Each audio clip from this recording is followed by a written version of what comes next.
Bueno, hola, buenas noches. No sé si se escucha bien.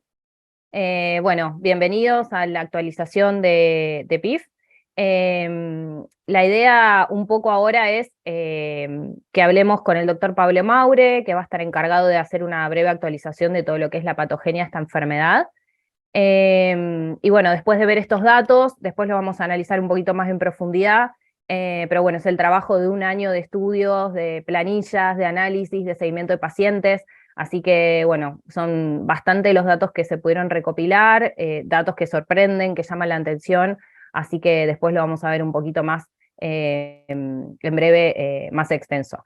Así que bueno, le damos la bienvenida al doctor Pablo Maure, si está ahí, para que pueda comenzar. Estamos. Buenas ¿Qué tal? noches. Buenas noches. Perfecto.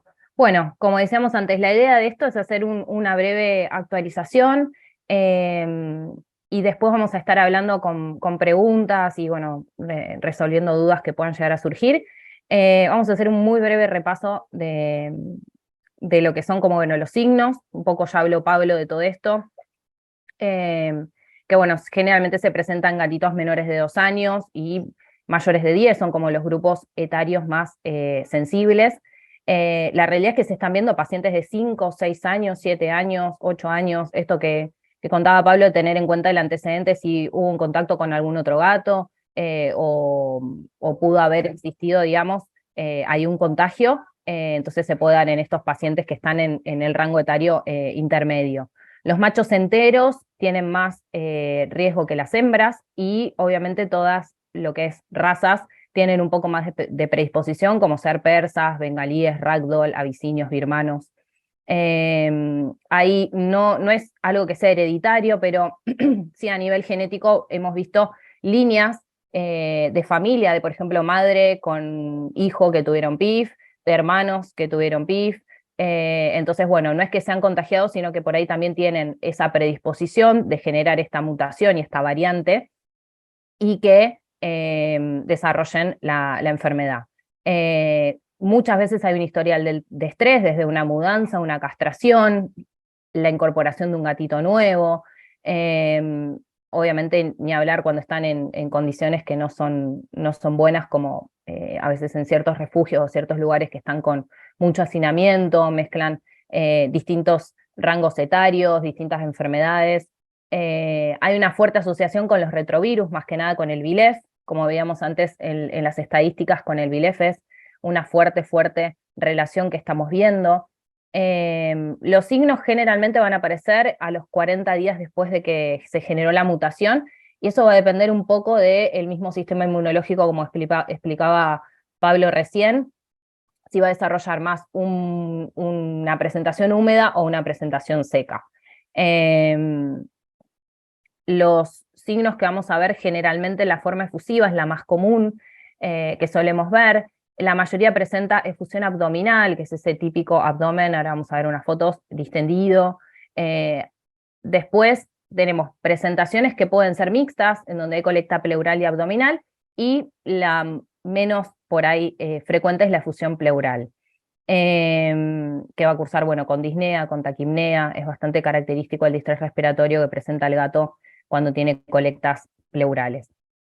Efusión pericárdica también puede haber, hidrocele también, que esto después lo vamos a ver, pero muchas veces se relaciona con adherencias al momento de la castración, que a veces cuesta un poquito más. Una castración de un macho es bastante sencilla, a veces cuesta un poquito más por las adherencias que se generan por los depósitos de fibrina y cómo queda todo después de esta forma efusiva.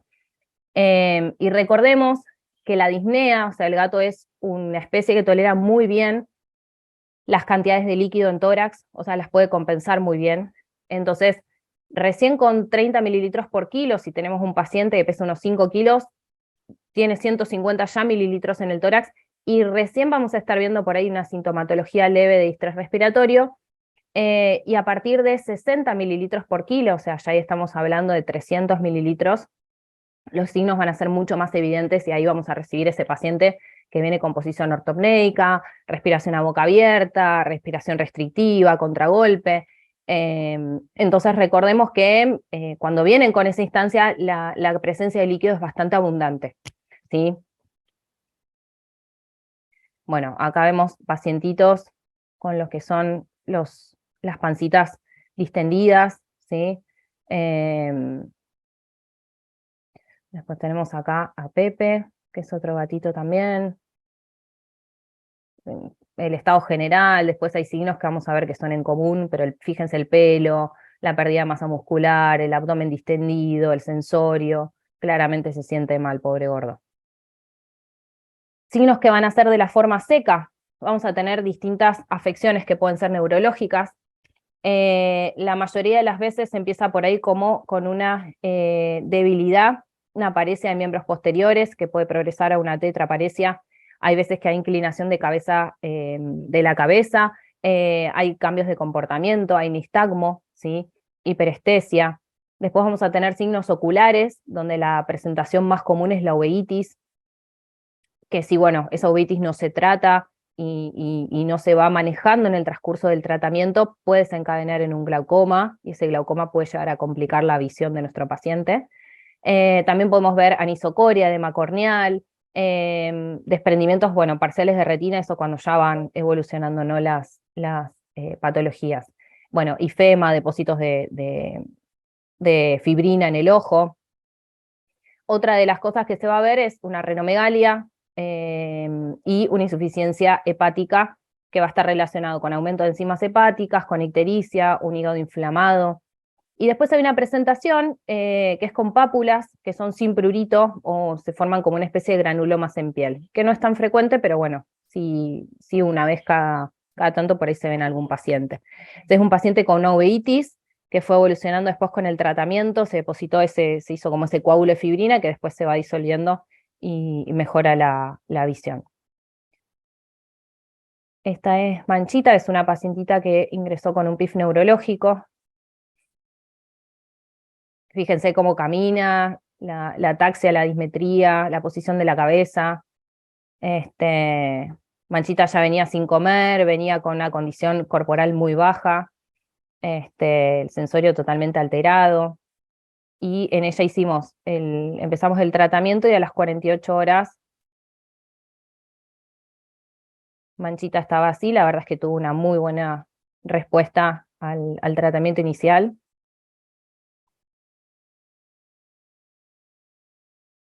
Mantiene todavía como una pequeña ataxia o incoordinación, pero la realidad es que mejoró un montón en solamente 48 horas. Y esta es India, es otra pacientita.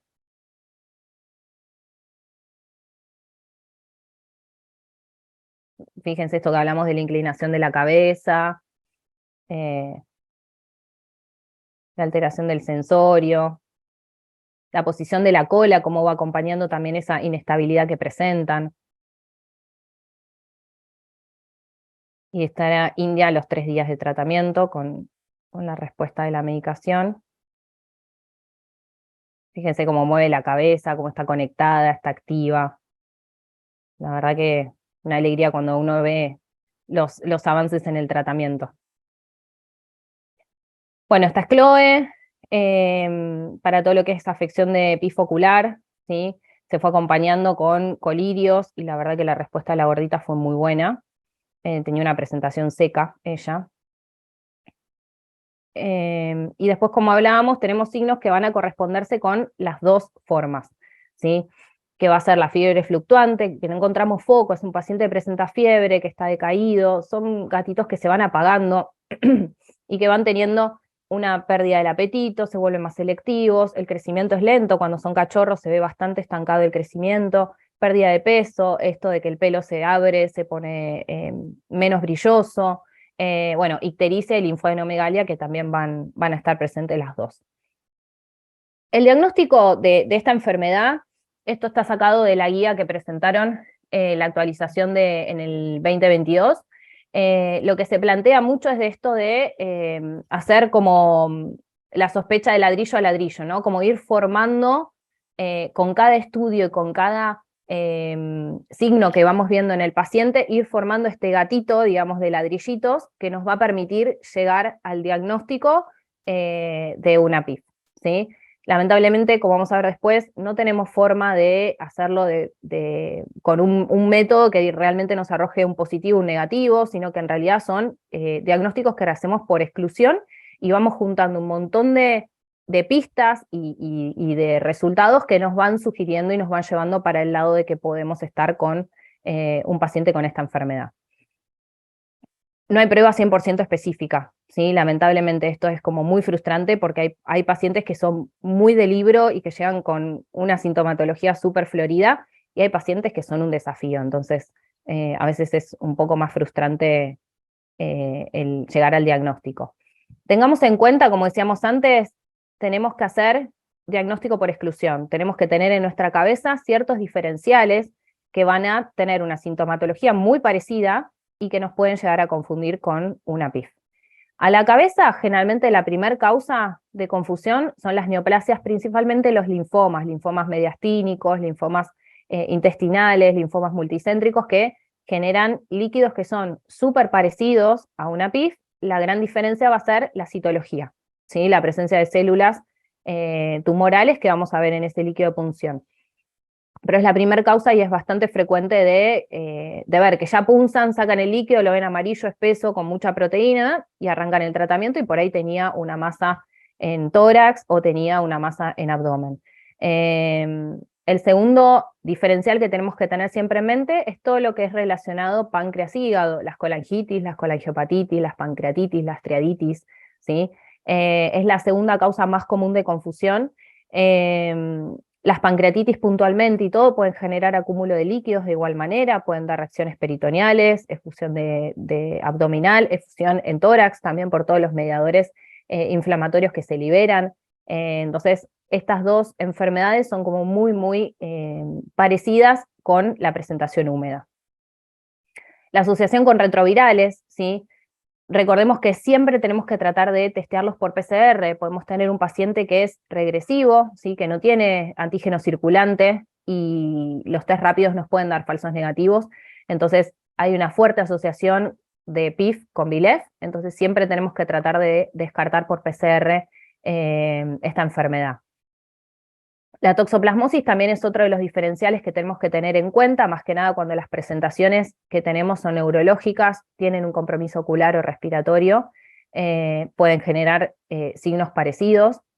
La insuficiencia cardíaca congestiva, lo mismo, cuando presentan efusiones pleurales. Recuerden que los gatos, bueno, presentan más bien efusión pleural que edema de pulmón, entonces las colectas torácicas, si bien los líquidos son muy distintos, generalmente suelen ser más bien trasudados o trasudados modificados, suelen muchas veces confundirse con PIF. Los piotórax y los quilotórax también, ahí los líquidos van a ser muy característicos de ambos, el líquido lechoso, el pus, los flóculos, el olor, o sea, eso va a ser bastante, cuando uno punza y saca el líquido, ya realmente tiene un diagnóstico bastante más certero. Pero bueno, me ha pasado de que sí deriven pacientes con líquidos lechosos para tratamiento de PIF. Y después, bueno, todo lo que son ya peritonitis sépticas, ¿no? Obviamente ahí la citología nos va a ayudar un montón y vamos a ver presencia de bacterias fagocitadas, entonces otro tipo ya de análisis citológico que nos va a ayudar a diferenciar un poco. Y la rabia tiene que ser un diferencial también siempre a tener presente en pacientes con más que nada afecciones neurológicas. Si bien no es frecuente de ver, no somos un país libre de rabia, y tiene que estar dentro de nuestros diagnósticos diferenciales. Como hablábamos antes, vamos a hacer un diagnóstico de ir juntando distintos resultados para ir concluyendo que estamos frente a una PIF. A nivel hematológico, ¿qué vamos a encontrar? Que generalmente son pacientes que cursan con anemias leves a moderadas, no suelen ser anemias severas. Hay pacientes que sí pueden terminar por ahí en una transfusión, pero no es lo más frecuente. Suelen ser anemias arregenerativas, normocrómicas, puede presentarse microcitosis, y va a haber mucho de lo que es a nivel de glóbulos blancos, linfopenia y neutrofilia. Hay presencia también de anemia inmunomediada, que eso, bueno, lo podemos realizar con una gotita de ETA, 3 gotas de fisiológica y una gota de sangre homogeneizado en un porta, y lo podemos mirar después al microscopio y ver la presencia de aglomerados, digamos, de aglutinación. Bioquímica. La mayoría de las veces vamos a ver una hiperglobulinemia. No siempre va a estar correlacionado con una hiperproteinemia. Hay pacientes más que nada cuando son los que tienen presentación húmeda, tienen una alta carga de proteínas en ese líquido, entonces no siempre tenemos una elevación muy significativa en sangre, como si por ahí nos pasa con los PIF secos, ¿no? La proteína que va a predominar en ese líquido generalmente van a ser globulinas, y en el análisis lo que vamos a ver es la relación albúminas-globulinas, ¿sí? ¿Qué vamos a ver con esto? Que en pacientes que presentan un ratio mayor a 0,8, uno prácticamente puede descartar que esté frente a una PIF porque es muy poco probable, y los ratios que son menores a 0,4 son bastante sugerentes de que podemos tener un paciente cursando una PIF. La corrida electroforética nos ayuda bastante, es un estudio que a veces demora, pero lo que vamos a evidenciar ahí es que hay una gamapatía poli o monoclonal, y otro signo que vamos a ver es la hiperbilirrubinemia con aumento de enzimas hepáticas de las transaminasas. Así que bueno, son estudios que vamos a ir realizando y vamos a ir juntando datos. Bueno, este es un tema que es para el debate, siempre es lo mismo, hay laboratorios que hoy en día siguen todavía promocionando la serología de PIF, que lamentablemente no existe, lo que se realiza es un estudio de coronavirus intestinal, detectamos anticuerpos. La realidad es que la mayoría de los pacientes, entre un 80 y un 90%, van a dar positivos porque tuvieron contacto con este coronavirus, pero no nos quiere decir que esos pacientes vayan a desarrollar la PIF. Y a su vez, un 10% de gatos que están cursando PIF, la serología puede dar negativa. Entonces, generalmente es algo que yo no realizo, no indico, porque muchas veces te genera más dudas que certezas, entonces la realidad es que no aporta información significativa al diagnóstico. Pero bueno, vale la pena remarcarlo por esto, porque muchas veces los tutores llegan a la consulta con, yo encontré en internet que hay un estudio de PIF, y bueno, y ahí uno tiene que empezar a explicar esto que en realidad no. Si uno lee la letra chica abajo, es el test de anticuerpos para coronavirus intestinal. El análisis del líquido de punción es algo que es un punto que es bastante importante. Una salvedad que es que veo bastante la forma en que remitimos las muestras, ¿sí? Eso es algo que es súper importante, tenemos que remitir las muestras de forma adecuada. Las muestras de líquido de punción no las remitimos en jeringa, ¿sí? Son líquidos muy proteicos que tienden a coagular y a generar coágulos de fibrina, y lo que necesitamos es colocar ese líquido en un tubo de EPTA, en el tubo que utilizamos de hemograma, colocamos 1 mililitro. Ese tubo lo vamos a utilizar para citología y recuento celular. Entonces es súper importante que remitamos la muestra bien, porque si estamos frente a un paciente con un linfoma o tenemos alguna celularidad que queremos evaluar puntualmente, es importante que lo remitamos en este tubo. Y en el tubo que no presenta anticoagulante, ahí vamos a realizar la parte de bioquímicas. Si necesitamos, si vemos que puede ser coincidente con un piotórax, bueno, ahí sí vamos a remitir en una jeringa estéril la muestra para cultivo. Pero lo más importante es preparar la muestra en los tubos adecuados, ¿sí? Tratemos de no remitir la jeringa directamente con la que sacamos el líquido, porque a veces nos pueden dar resultados erróneos. El líquido va a ser amarillo, claro, viscoso, ¿sí? O sea, es bastante espeso, y son líquidos, como dice ahí, que son muy ricos en proteínas, la mayoría van a ser globulinas de ese líquido, y suele ser un exudado hiperproteico hipocelular, ¿sí? Hay muy poca celularidad, que van a ser más que nada presencia de macrófagos y neutrófilos y linfocitos, y va a ser aséptico, o sea, no vamos a ver la presencia de bacterias ni bacterias fagocitadas. Podemos realizar en el consultorio un test rápido, que es el test de Ribalta, que está acá presentado, que se coloca ahí como está descrito, a veces se puede hacer con menos concentración, ¿no? 8 mililitros de agua destilada, una gota de ácido acético y una gota de líquido, y lo que vamos a ver es que la gota cae perfectamente formada al fondo del tubo, porque tiene mucha presencia de proteínas. Este estudio es bastante sugerente, no es patognomónico de PIF, ¿sí? Tiene un resultado positivo del 86%, pero si es negativo prácticamente como que sí lo podemos descartar porque es bastante, en ese sentido, predictivo cuando son negativos. Cuando es positivo tenemos que después evaluar los diferenciales que podemos tener en este tipo de exudados. Los diferenciales que vamos a tener en estos exudados asépticos va a ser principalmente, como hablábamos antes, todo lo que son neoplasias, más que nada es linfomas y carcinomas, en donde la clave va a ser que mandemos a analizar ese líquido de punción y veamos la citología. Hernias diafragmáticas también pueden cursar con acúmulos de líquidos muy parecidos, y la presencia de torsión de algún lóbulo pulmonar en tórax también puede generar la presencia de efusión pleural. No todas las efusiones son PIF, sí está pasando mucho que hay líquido en abdomen o líquido en tórax y directamente ya con el tratamiento se indica iniciar. Y tampoco todos los PIF van a tener fusiones, tenemos que buscar y pensar en esos pacientes, como hablábamos antes, que por ahí tienen presentaciones secas y que realmente son más un desafío porque es un paciente que vos le vas realizando estudios, sale una pequeña anemia, tiene un poquito elevadas las bilirrubinas, las transaminasas, digamos, como que no tiene nada 100% concluyente, pero le está pasando algo. Entonces, esos pacientes tenemos que tener en cuenta esta enfermedad como diferencial. Otros estudios que podemos realizar es la PCR de coronavirus, donde tenemos pacientes con líquido en tórax o en abdomen. Podemos mandar a pedir la PCR en ese líquido de punción, se puede hacer de tejidos también, de fluido cerebroespinal, y ahí es bastante sugerente y nos ayuda, digamos, a acercar el diagnóstico. No es específica, muchos, digamos, estaría buenísimo que sea cuantitativo, porque de esa forma podríamos detectar la carga viral, y ahí podría ser un poco más sugerente, pero bueno, por el momento tenemos solamente que sea positivo o negativo, pero si está presente en el líquido de punción, la verdad que es un punto más que tenemos para que sea un paciente con PIF. La prueba gold standard es la inmunistoquímica, que eso generalmente se realiza de tejidos muchas veces, en donde ahí lo que estamos detectando es antígeno. La realidad es que no es algo que se haga de rutina, así que es la prueba gold standard, pero nadie quiere meter en una cirugía o en una laparotomía exploratoria a un paciente en esas condiciones.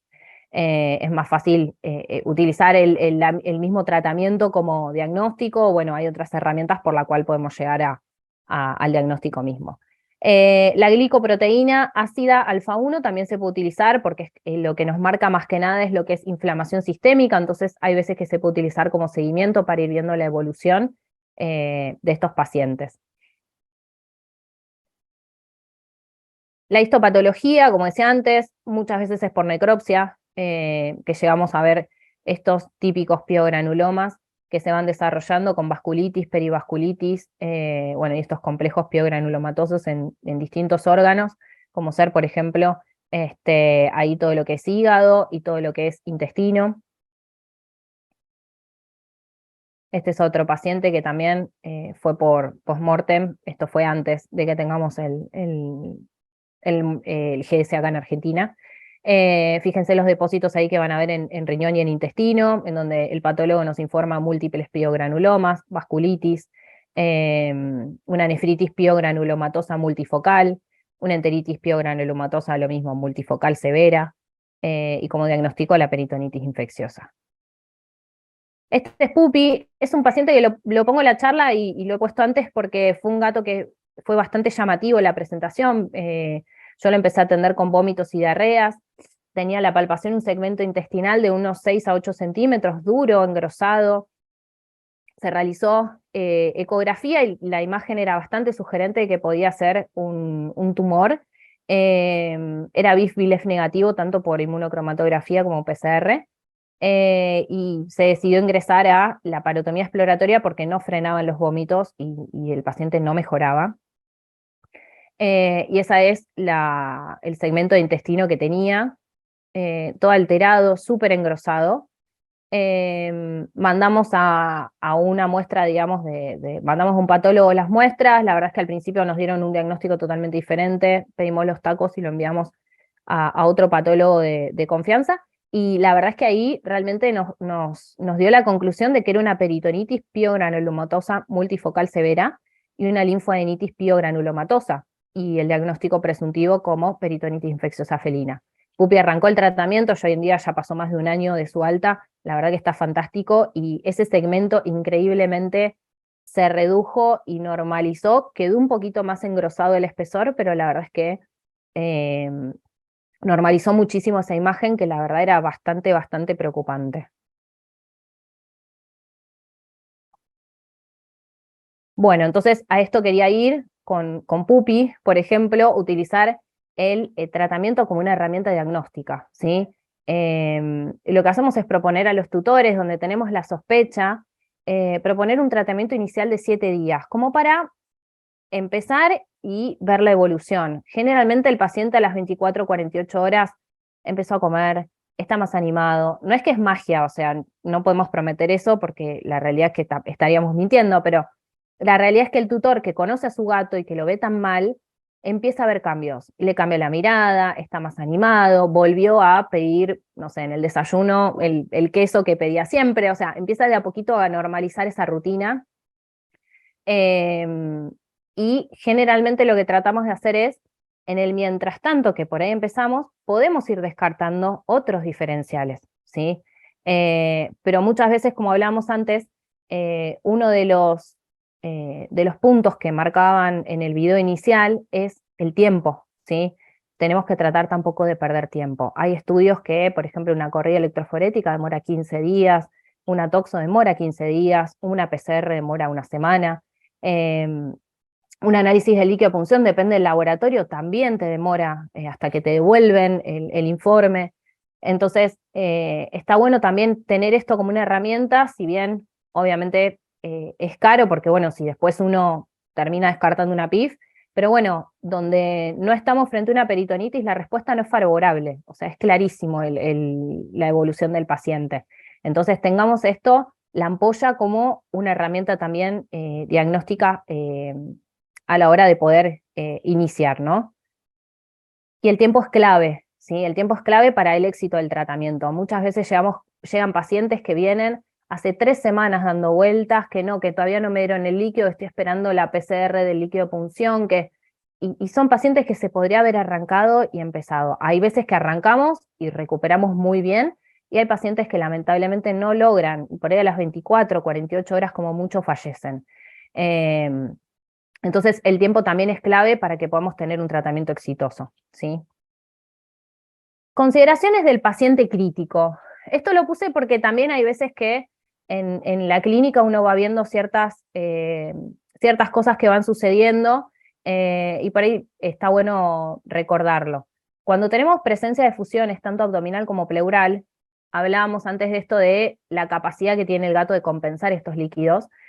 Cuando tenemos efusiones abdominales puntualmente, la punción suele ser diagnóstica, ¿sí? O a lo sumo drena un poquito para descomprimir. Hay veces que llegan con panzas muy distendidas, doloridos, no se pueden prácticamente ni mover ni poner de cúbito, o sea, están molestos, incómodos. Entonces, en esos casos sí yo voy a punzar y voy a sacar 150, o sea, 100, 150 mililitros para descomprimir un poquito y que ese paciente esté más cómodo y más confortable. Con la efusión pleural pasa lo mismo, ¿sí? La punción tiene que ser evacuadora, que alivie, pero no buscamos sacar donde tenemos acúmulos de líquidos muy marcados. Este paciente, como decía, pueden llegar a tener 300 mililitros en el tórax. Tratamos de no sacar de golpe ese líquido porque ese pulmón está colapsado, ¿sí? Y muchas veces estas colectas no es que vienen del día anterior, ya vienen de hace unos cuantos días previos. Entonces, ha pasado que directamente vacían el tórax y sacan 300, 300 y pico de mililitros de golpe, y el paciente empieza a respirar peor, cada vez se pone mal y termina muchas veces falleciendo, ¿sí? Entonces tenemos que recordar que hay un edema pulmonar que se puede producir post-expansión, y que generalmente se da como después del tratamiento de estos drenajes de pleura. Muchas veces pasa cuando hay neumotórax también, se da como consecuencia de la acción de mediadores inflamatorios que van a hacer que aumente la permeabilidad vascular y exude líquido hacia el alvéolo. Entonces, en estos casos puntualmente, se puede drenar parte del líquido, se puede colocar una sonda de toracostomía y dejar la sondita colocada, o lo punzamos y evacuamos parte del líquido a la mañana, parte del líquido a la noche, al otro día. O sea, la idea es aliviar el distrés respiratorio, ¿sí? Pero no vaciar completamente porque volvemos a lo mismo, nos llevamos proteínas, nos llevamos glóbulos rojos, y tenemos en tórax esta complicación que es bastante frecuente. Entonces tratemos en la medida que se pueda de tenerlo en cuenta a la hora de vaciar o descomprimir lo que es colectas torácicas. No sirven los diuréticos, ¿sí? Porque no está generado, no es, digamos, el mecanismo, una cardiopatía, por ejemplo. Tenemos pacientes que este líquido se genera por vasculitis, por inflamación, por otro tipo de mecanismo. Entonces los diuréticos en estos casos no nos van a servir y muchas veces nos van a hacer que nuestro paciente se deshidrate y se sienta peor. Las quinolonas es un antibiótico que después también lo vamos a repetir, pero generalmente no lo utilizamos en estos, junto con estos tratamientos de GS. Ni hablar que, bueno, la enrofloxacina también tiene descrito el tema de la toxicidad en retina, entonces es un antibiótico que por ahí deberíamos tomarlo bastante con pinzas y evaluar el costo-beneficio de su uso.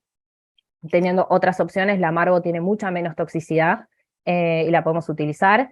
Y está disponible tanto en inyectable como en comprimidos, así que se puede manejar en casos de micoplasmas, utilizar doxicilina o margofloxacina, no habría ningún, perdón, doxicilina sí podemos utilizar, margofloxacina no, pero digamos no tiene la Margo igual esta toxicidad como si tiene la Enro. Corticoides, siempre que lo necesita el paciente. Si el paciente necesita, está dolorido, tiene mucha inflamación y todo, le podemos dar corticoides. No lo vamos a tener todo el tratamiento de GS 84 días con un corticoide, pero al principio ningún problema en que lo podamos utilizar. Tuve un paciente que tenía además asociado una hidrocefalia, en donde yo bajaba la dosis del corticoide y el paciente se me descompensaba de su hidrocefalia, a pesar de estar con diuréticos, a pesar de estar con todas las indicaciones que nos dio la neuróloga, el corticoide lo mantenía muy bien, entonces hizo prácticamente todo el tratamiento con dosis bajitas de corticoide y no hubo ningún tipo de inconveniente. Pero siempre usarlo con criterio, ¿sí? Y tenemos que recordar esto que para mí es súper importante, que es el manejo integral del paciente, ¿sí? También veo mucho que empiezan con el tratamiento para PIF y el GS tiene que hacer magia, tiene que responder a todo el desequilibrio metabólico que tiene el gato. Y la realidad es que no, o sea, tenemos que acompañar con con otras terapéuticas, digamos esto. Si es un paciente que tiene una anemia, tenemos que sumar un complejo vitamínico, evaluar el uso de eritropoyetina, evaluar una transfusión si es necesario. Recibí un paciente con 7 hematocritos que no lo transfundían porque esperaban que el GS levantara. Entonces, perdón, en estos casos no podemos esperar que sea milagroso. Si bien ayuda un montón, y la verdad es que los resultados son muy buenos, hay ciertos desequilibrios que los tenemos que solucionar desde otro lado. La nutrición, ¿sí? Es un punto para mí también súper importante que muchas veces queda medio de costado. Paciente que no come no se recupera, ¿sí? No se recupera de cualquier enfermedad que esté padeciendo. Entonces, si tenemos que colocar una sonda nasoesofágica, tenemos que colocar una sonda de esofagostomía, lo podemos realizar. Necesitamos que ese paciente se alimente para poder darle tiempo a su recuperación. El uso de analgésicos y antiinflamatorios, como hablábamos antes, podemos utilizar corticoides, podemos utilizar dipirona, podemos utilizar meloxicam, ¿sí? Eso no hay ningún inconveniente. El fin es tratar de que ese gatito se sienta mejor, ¿sí? Para que su recuperación sea mucho más rápida. Estimulantes del apetito, lo mismo. Podemos utilizar mirtazapina, podemos utilizar gabapentina, podemos utilizar serenia, todo ese tipo de medicamentos son para justamente bajar las náuseas, bajar el malestar, el dolor, abrir el apetito, bajar esta selectividad que el paciente está como, hoy comió pollo, a la noche no quiere, le abren un sobrecito, le abren una lata, y que bueno, al principio por ahí los primeros días están como más selectivos y uno está como más ahí pendiente de estimularlo con distintas presentaciones, latas, sobres, comida casera. Así que bueno, estimulantes del apetito sí podemos utilizar también. Y esto que hablábamos antes de las ondas de toracostomía también me parece importante remarcarlo para no generar este tipo de edemas post reexpansión, ¿sí? Tratamientos que teníamos antes, hablábamos años atrás de inmunosupresores, dosis altas de corticoides, antibióticos, citostáticos, vasodilatadores, interferones, antivirales. La verdad es que no estaban muchos recomendados, no había evidencia suficiente, ninguno fue concluyente en que colabore o sume, y todo era un tratamiento paliativo sabiendo que ese paciente se iba a morir. Todo eso quedó realmente obsoleto, quedó atrás, y por suerte disponemos de nuevos tratamientos, como es el GS que hablábamos, que es este antiviral que nos va a inhibir la replicación viral. El PRO es el profármaco, digamos, del Remdesivir, que hablamos esto, bueno, del tema de patentes. Hoy en día ya no se habla, porque me siguen llegando pacientes que hablan de, no, me dijeron que es un tratamiento experimental. La realidad es que no es un tratamiento experimental, porque ya hay evidencia sobrada que el tratamiento funciona, sirve, y la verdad es que los efectos colaterales son prácticamente mínimos, y funciona muy bien, y la tasa de recuperación de nuestros pacientes, como decíamos antes, si podemos llegar modificando ciertos aspectos, puede superar el 94%. Entonces es un tratamiento que es súper eficaz. Es un tema de patentes y de a otro nivel que obviamente estamos ajenos, pero la realidad es que el tratamiento funciona muy bien. El tratamiento son 84 días, que son 12 semanas seguidos de un periodo de observación, que es igual, de 84 días de nuevo. Las dosis que estamos manejando hoy, pongo hoy porque ni bien salieron los papers del doctor Pedersen, hace unos años se hablaba de dosis de 2 miligramos kilo, de 6 miligramos kilo, dosis mucho más bajitas, y hoy en día se sabe que esas dosis la verdad es que no nos funcionan, no nos sirven, son pacientes que no recuperan y que tienen, lo que generamos con esas dosis son resistencias y posibles recaídas. Entonces tenemos para lo que es húmedo, entre 8 a 10 miligramos por kilo, para lo que es seco o ocular, 10 miligramos por kilo, y para lo que es neurológico, entre 12 a 15. En pacientes críticos se pueden utilizar dosis cada 12 horas, por ejemplo, por 48 horas, y después se puede volver a la dosis normal cada 24. Y una cosa que es súper importante, no se debe reducir nunca la dosis, ¿sí? Lo que generamos con esta reducción de dosis es resistencia, ¿sí? Porque estamos subdosificando. Entonces la dosis la tenemos que manejar siempre de cerca, y tenemos que tratar de que ese paciente no se quede abajo. Más que nada los que son cachorros, que encima están creciendo y por ahí de un control a otro subieron medio kilo, subieron 400 gramos o más. Entonces la dosis nunca nos debe quedar por debajo de la que iniciamos. Las formas de presentación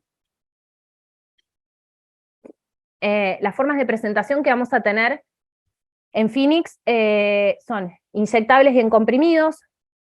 La eficacia es la misma, ¿sí? Yo a todos les digo lo mismo, es como si uno tomara un diclofenac intramuscular, te lo dan, o te lo dan endovenoso, o te lo tomás sublingual.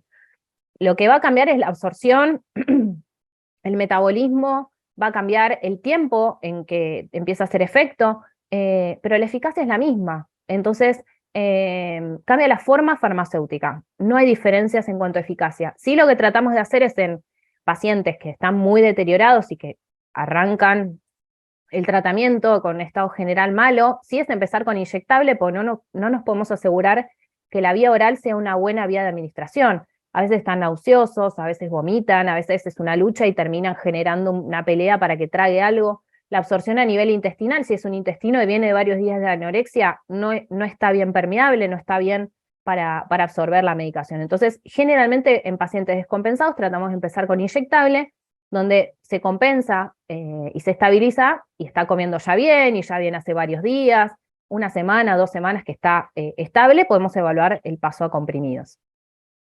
Tenemos que recordar que para pasar a comprimidos tenemos que duplicar la dosis, ¿sí? Porque la absorción es del 40 al 60% menos por boca, ¿sí?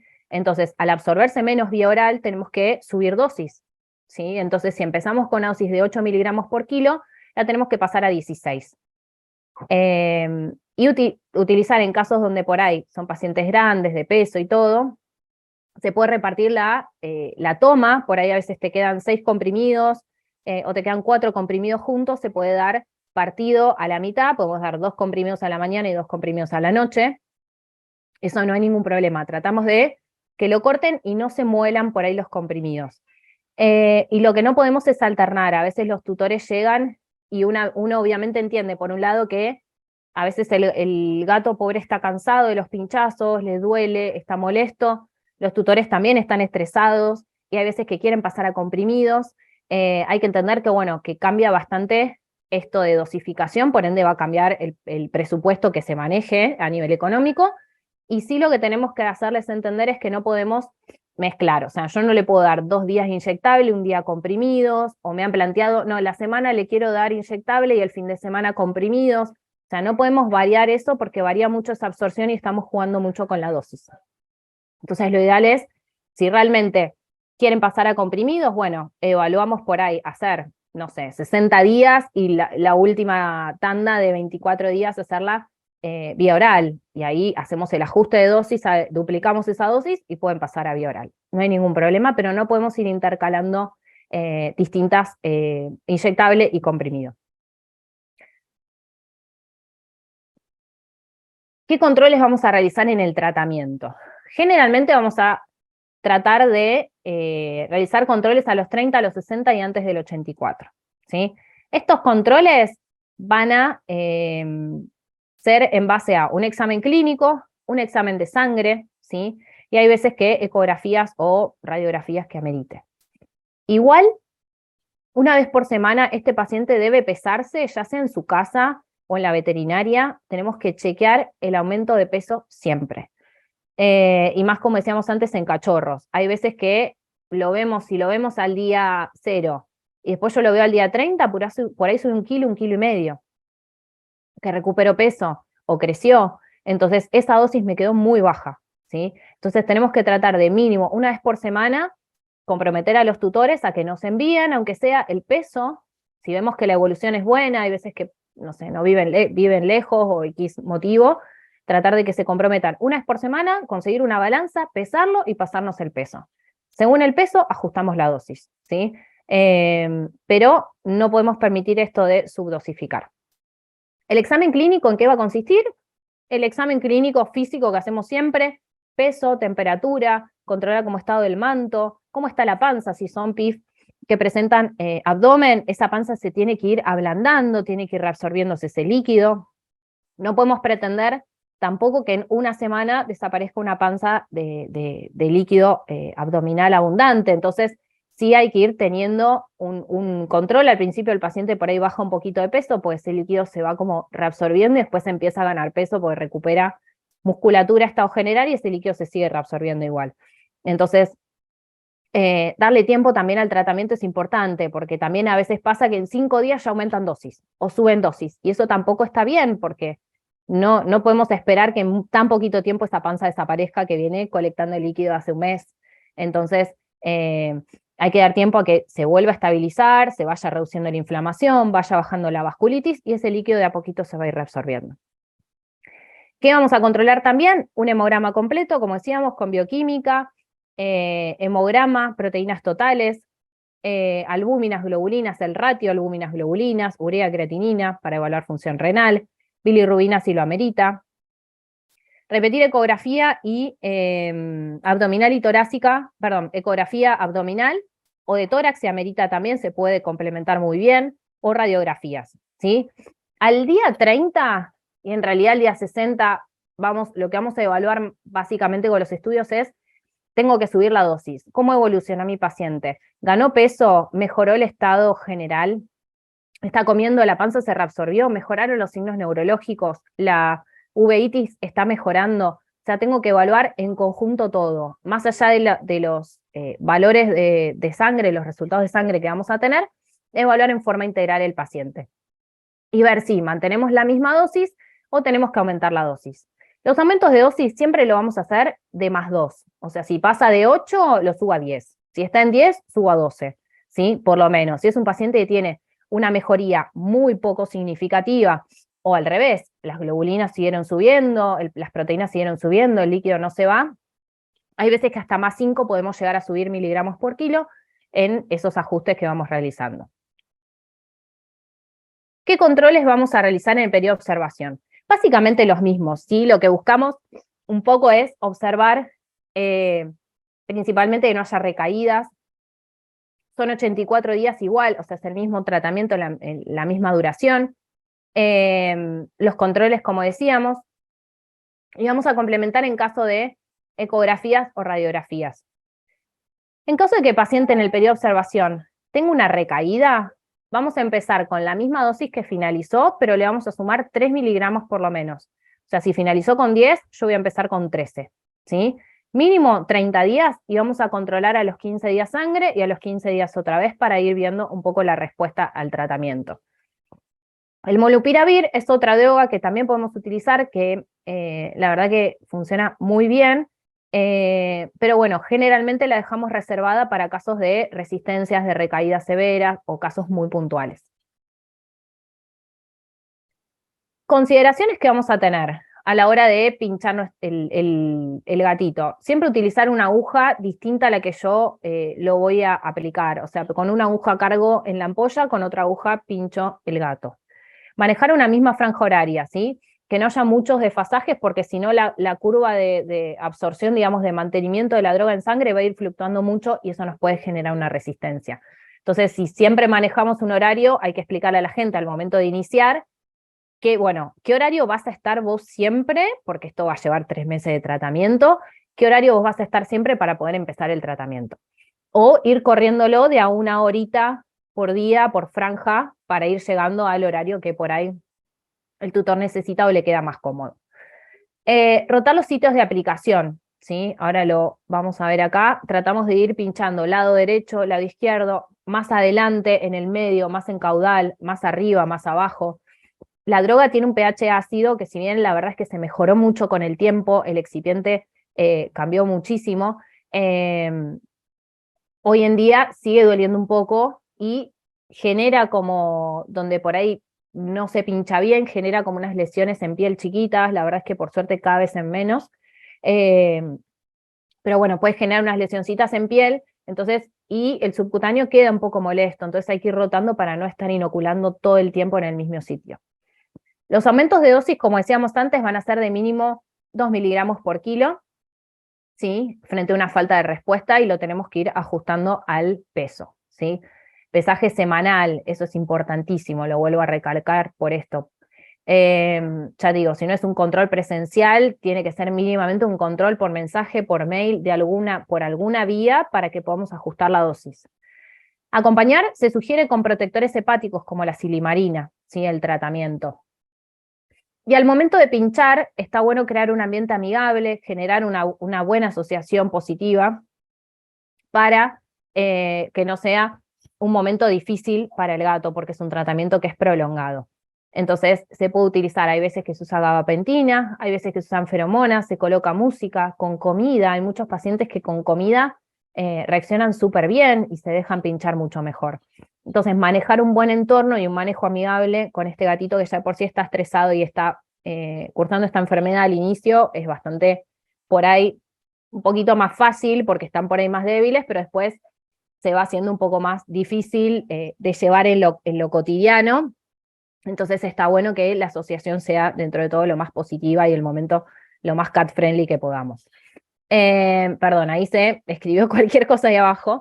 Recordar a los tutores completar las planillas, ¿sí? Eso es importante. Siempre se les manda una planilla cuando se ponen en contacto con el laboratorio. Esa planilla, ¿para qué nos va a servir? No solo le va a servir al tutor para futuro poder disponer de la garantía si realmente presenta una extensión o una recaída, sino que también a nosotros nos va a facilitar ver de una forma mucho más ordenada el seguimiento y la evaluación del paciente. Al tener una tabla comparativa, vemos todos los estudios, vemos todos los valores en un mismo momento y está bueno ver esa evolución. Podemos lograr estadísticas como hicimos antes, que mostramos, y tener un poco mejor esa respuesta de evolución.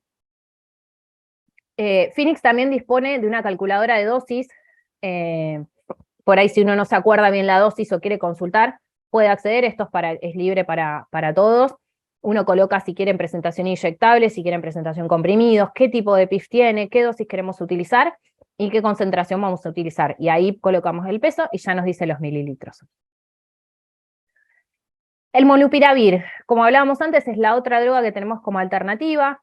se deja reservado por una cuestión de utilizarse en resistencias o en recaídas. Los resultados son excelentes, no se han visto efectos colaterales.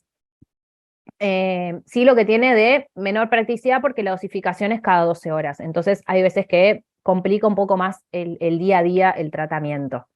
La duración es un poco menor, generalmente en promedio son 60 días. Y de ahí tenemos las dosis inyectables que vienen en ampolla de 30 miligramos por mililitro, entonces nos permite manejar un poquito menos de volumen, más que nada en gatitos que son bastante pesados, el volumen que por ahí manejamos es de 1 mililitro, cuando antes por ahí uno utilizaba 3, entonces es mucho más fácil el tema de la inyección. En comprimidos viene de 20 miligramos por comprimido, las dosis son menores a las que utilizamos con el GS, lo van a ver ahí en pantalla, y para el pasaje de inyectable a comprimido tenemos que aumentar un 50% la dosis, ¿sí? Acá por vía oral se absorbe un poco más, entonces solamente es la mitad, no es que duplicamos la dosis, sino que tenemos que subir un 50%. Y siempre lo mismo, los aumentos son más 2, por lo menos, ¿sí?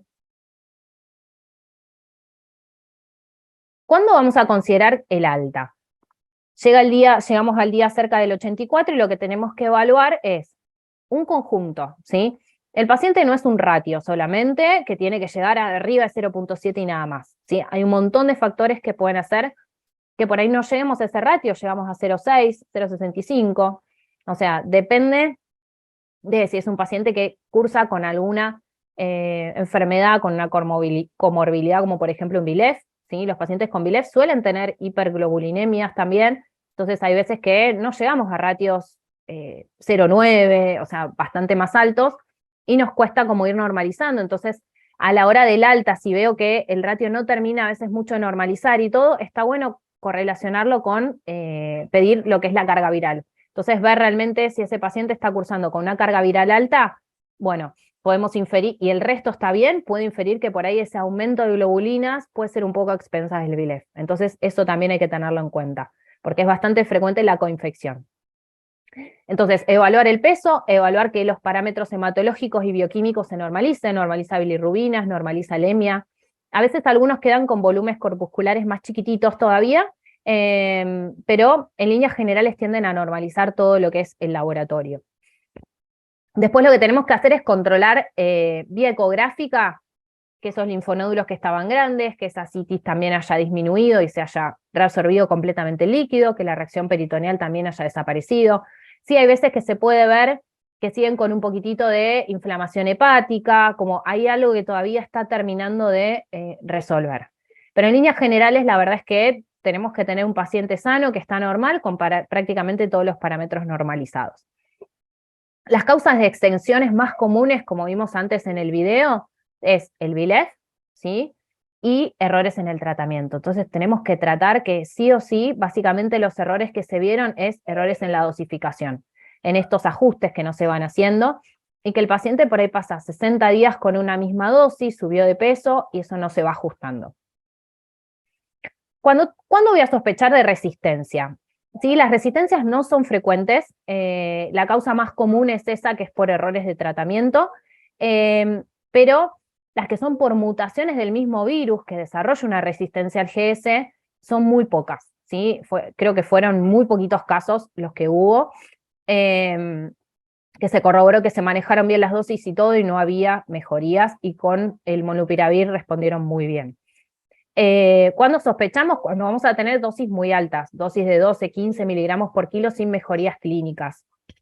Yo sigo subiendo, parto de 8, subo a 12, de 12, perdón, parto de 8, subo a 10, de 10 subo a 12, voy viendo, evaluando, y el paciente sigue con líquido, pasa un mes y medio, continúa con ganglios, líquido en abdomen, o no mejoran la parte de lo que es sintomatología neurológica. Entonces, bueno, hay que ir teniéndolo en cuenta para sospechar si puede haber una resistencia o no. O tratamientos que son mayores a 100 días sin lograr mejoras también. Cuando tenemos recaídas, vamos a empezar, como decíamos antes, con la dosis con la que finalizó. Siempre tratamos de empezar con EGS. Hay pacientes que evaluamos según la severidad del cuadro o la severidad de su recaída, cambiar a molnupiravir, pero eso hay que evaluarlo y ver cada caso en particular. Pero si no, en líneas generales lo que se aconseja es empezar con la dosis que finalizó. Si finalizó con 10 miligramos, tiene una recaída, arranco con 13, ¿sí? O si la recaída es más grande, arranco con 15, depende cómo lo vaya viendo. Las extensiones van a ser entre 30 a 60 días, depende de, como decíamos, la presentación, si es neurológica, si es húmedo, ver un poquito qué es lo que está, qué síntoma está generando, ¿no? Y el cambio a molnupiravir va a depender de cada caso en particular, y la duración van a ser, ya les decía, más o menos, por lo menos 2 meses de duración. Cosas que no recomendamos, como decíamos antes, en el uso, con lo que es uso con GS, el uso de las fluoroquinolonas, la lisina, la vacunación y la castración, ¿sí? Ahora vamos a ver una consideración de la castración aparte, pero generalmente tratamos de evitar en el tratamiento toda situación de estrés y de evento que pueda generar una alteración a nivel del sistema inmunológico. Sí podemos utilizar corticoides, como decíamos antes, los puedo usar sin problema. ¿Es necesario? No siempre, lo vamos a evaluar en cada paciente, pero lo podemos utilizar. AINES como el meloxicam, dipirona, antibióticos como cefalosporinas, betalactámicos está permitido. Tengo un cachorrito que está con una parasitosis importante, ¿puedo usar antiparasitarios? ¿Está minado de pulgas? Venía con micoplasma, ¿le puedo poner una pipeta? Sí, podemos usar pipeta, con eso no hay ningún tipo de contraindicación. El éxito del tratamiento, como decíamos antes, va a depender un poco de la severidad del cuadro, o sea, de cómo llegue ese gatito a la hora del diagnóstico y de empezar el tratamiento, pero por sobre todo va a depender de lo que es el seguimiento que le vamos a realizar, ¿sí? El peso, la dosis, con qué dosis inicio, cómo manejo la dosis, evoluciona o no evoluciona, el aumento de la dosis, si va subiendo de peso, hay que ajustarlo, porque todo eso, si no, lo que nos va a llevar es a desarrollar resistencia a tener un fracaso terapéutico, ¿sí? Entonces, ahí vimos antes que eso es un porcentaje bastante importante, significativo, que tenemos que tratar que no pase. Descartar coinfecciones siempre. Siempre, siempre, eso lo decíamos, diagnósticos diferenciales, BIF, BILEF, micoplasma, toxo. Tenemos que tratar según cada gato en particular, pero tratar de excluirlos, y el BILEF puntualmente hacerlo por PCR, ¿sí? Efectos colaterales, la verdad es que no presenta signos, no hay toxicidad por parte de la droga. Efectos como secundarios. Sí, lo que se presentan son lesiones por lo que hablábamos, que la aplicación es un poco más dolorosa, que pueden generar estas lesiones de piel en el sitio de inyección. Esas lesiones de piel, se genera una cascarita, la cascarita se cae, se cura, no necesita antibiótico. Si duele, podemos utilizar un meloxicam, porque a veces queda la zona inflamada y molesta, pero digamos, no son lesiones que se suelen contaminar, que requieran de antibióticos, ¿sí? Así que por ahí alguna cremita local para aliviar un poco y favorecer la cicatrización, pero generalmente son lesiones que no hacemos mucho y dejamos que vayan evolucionando y resolviendo solas. Esto quería llegar. ¿Cuándo vamos a castrar? Que es una pregunta importante porque hay muchos que llegan medio en el momento de la pubertad, empiezan a orinar, más que nada los machos, se montan. A veces tengo un macho con una hembra sin castrar, bueno, tener en cuenta eso. ¿Cuándo lo vamos a hacer? Cuando termine el periodo de observación, mínimo esperamos 2 meses más, ¿sí? 2 meses más finalizado el periodo de observación. Caso extremo, extremo, está descrito que se puede realizar, si no, al día 60 intratratamiento, o sea, al día 60 del tratamiento con GS. Pero son salvedades, o sea, si no queda otra opción, explicarle al dueño que existe un riesgo porque no es el mejor momento y todo, pero se aconseja que ya esté como más de la mitad del tratamiento iniciado para poder realizar ahí en ese momento la castración. ¿Quedan secuelas? La verdad es que por eso está bueno y queremos recopilar información, porque la realidad es que todo esto es bastante nuevo, estamos aprendiendo un montón de lo que es la PIF, casos raros, casos diferentes, esto que les mostraba de pupi, de este segmento intestinal, que por ahí un tiempo atrás uno no llegaba a un diagnóstico. Hay casos que realmente son bastante llamativos, y como secuelas, ¿qué vamos a tener? Principalmente se ven bastante glaucomas como consecuencia de un mal manejo a veces de uveitis o uveitis muy severas. Este Cero es un gatito que es un amor. Él tuvo una recaída y la verdad que por suerte ahora ya está, se castró, y como ven en la foto de al lado, se terminó haciendo, pobrecito, la enucleación bilateral porque el ojo no era funcional, estaba ciego de los 2 ojitos, y ese glaucoma cada vez estaba peor, generaba dolor, no terminaba respondiendo a las gotas locales, y la verdad es que, bueno, era un fin más estético que funcional, así que, bueno, finalmente se decidió la castración y la enucleación bilateral. Pero bueno, tengamos en cuenta esto de que el GS no va a resolver todo, hay cosas que sí tenemos que acompañar, las uveitis son súper importantes que la vea un oftalmólogo o que iniciemos con una terapéutica inicial y después hagamos un control oftalmológico, midamos presión, veamos cómo quedó esa retina, cómo evolucionó esa uveitis.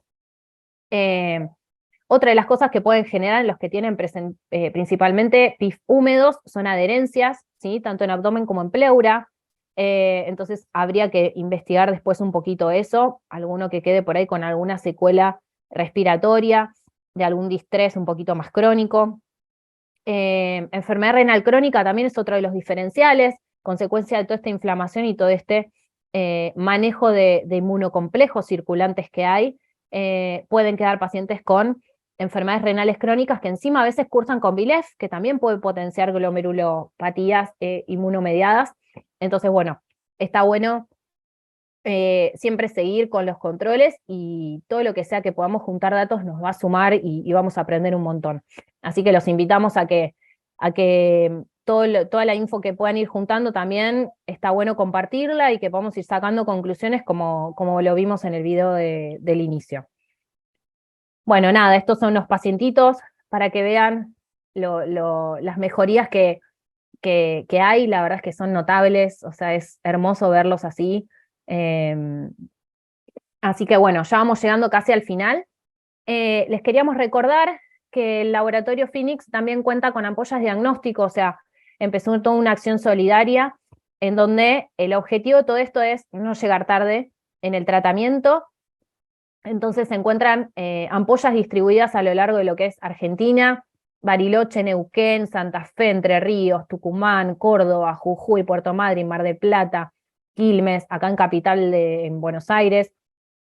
Y después también hay afuera, en todo lo que es España, Brasil y Ecuador, hay ampollas que son de diagnóstico. Entonces, apuntamos a esto, a que el tratamiento se inicie lo más rápido posible y no lleguemos tarde, porque ahí va a estar gran parte del éxito de ese tratamiento.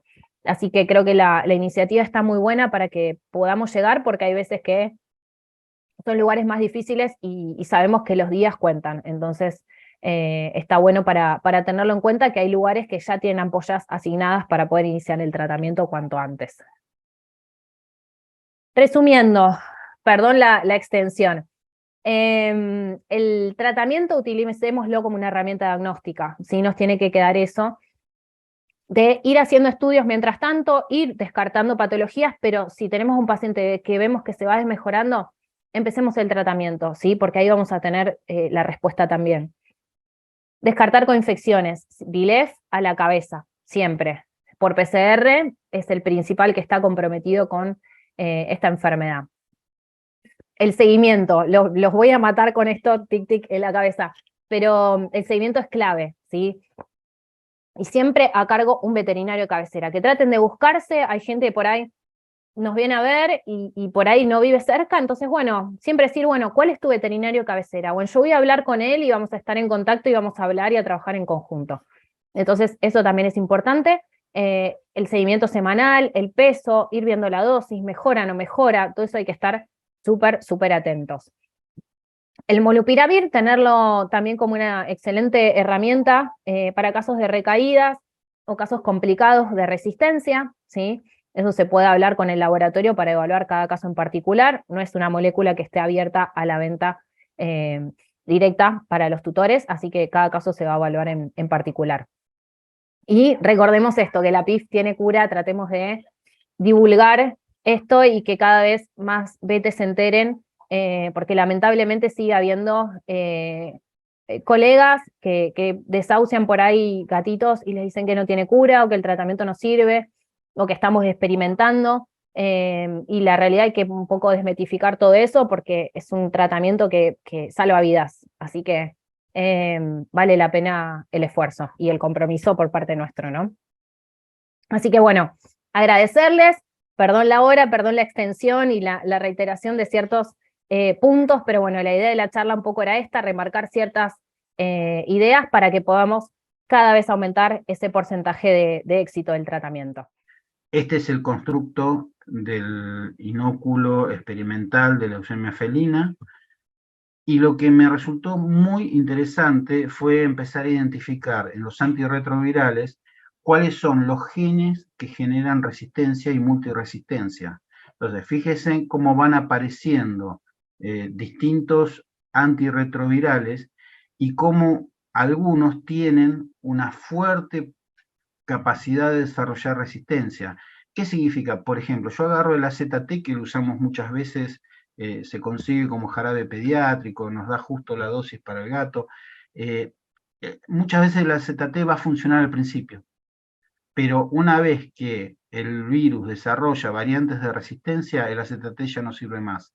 Con el agravante que casi todos los antirretrovirales van a tener algún efecto tóxico. Generalmente son mielotóxicos, tienden a ser proanemizantes. Entonces hay que tener cuidado con esa parte.